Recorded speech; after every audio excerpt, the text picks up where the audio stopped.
Oke teman-teman, jadi malam ini aku bakalan buat lagi video tutorial gimana caranya untuk kultur dapnya makna.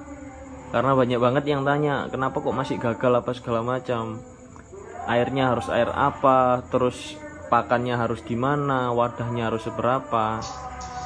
Nah, untuk kultur dapnya makna sendiri sebenarnya sangat simpel. Yang perlu siapin untuk kultur dapnya makna, yang pertama yaitu wadahnya.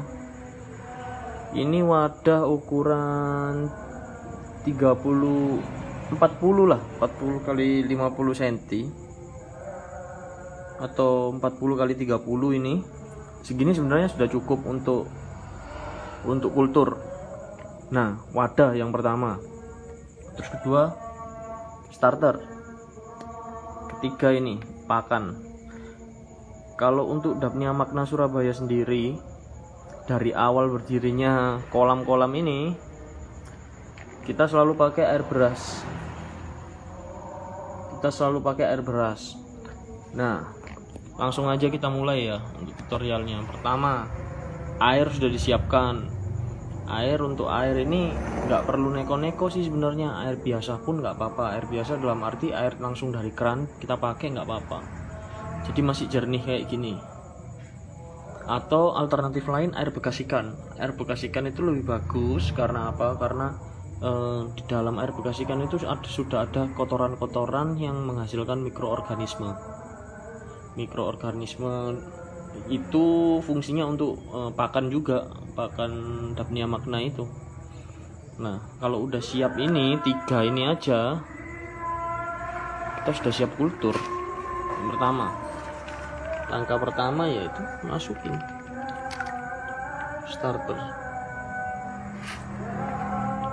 starter udah masuk, sisa diberi pakan. Dosis pakan ini menyesuaikan dari jumlah starter, dan yang terpenting dosis makan ini disesuaikan sama wadahnya. Jadi jangan beranggapan bahwa nanti kalau wadahnya segini dikasih makan langsung 1 gelas gini itu bakalan lebih cepat berkembang. Itu salah. Jadi dapnia ini kalau saya pelajari dari pertama, dia makannya mending kurang daripada kelebihan. Karena kalau kelebihan pasti mati, kalau kurang ya dia mungkin puasa lah, tunggu besoknya baru dikasih makan lagi.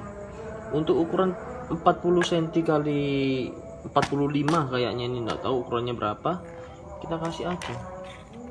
Ini kalau ada sarinya di bawah nggak apa-apa, diaduk dulu. Untuk ukuran segini kita kasih 1, 2, 3, cukup. Untuk wadah segini kasih aja 3 sendok. Jadi kalian harus bisa kira-kira juga untuk ukuran kolam 1 kali 1,5 gini, ini dikasih berapa ya, kalian harus punya feeling sendiri.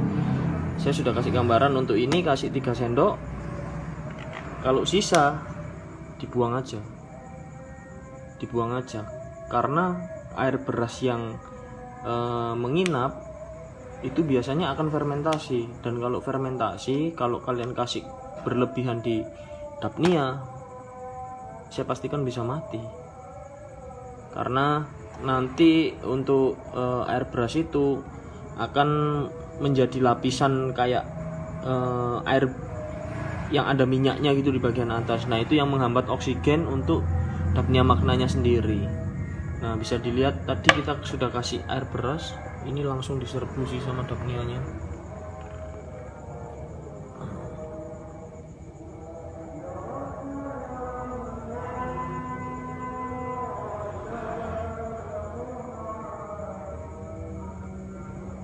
Kapan kita kasih makan lagi? Kapan kita kasih makan dapnianya lagi? Besok paginya atau hari setelahnya lah. Misalkan hari ini dikasih makan malam kayak gini, besok pagi kalau dilihat udah jernih dan dapnianya sudah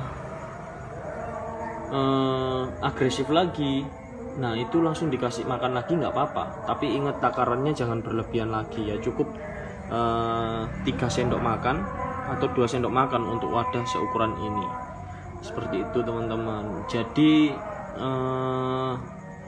nggak perlu ditambah lagi kol atau sayur-sayuran busuk, karena menurut saya pribadi Daphnia magna sangat berbeda dengan kutu air. Kalau kutu air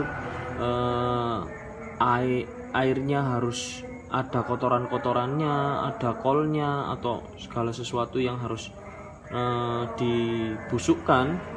Tapi kalau Daphnia ya cukup air bersih saja, air bersih, kasih masuk starter, terus kasih pakan air beras. Kalau dari saya pribadi itu sudah sangat cukup teman-teman, kayak gitu. Jadi jangan patah semangat, terus coba, karena semua kolam ini berasal dari sini.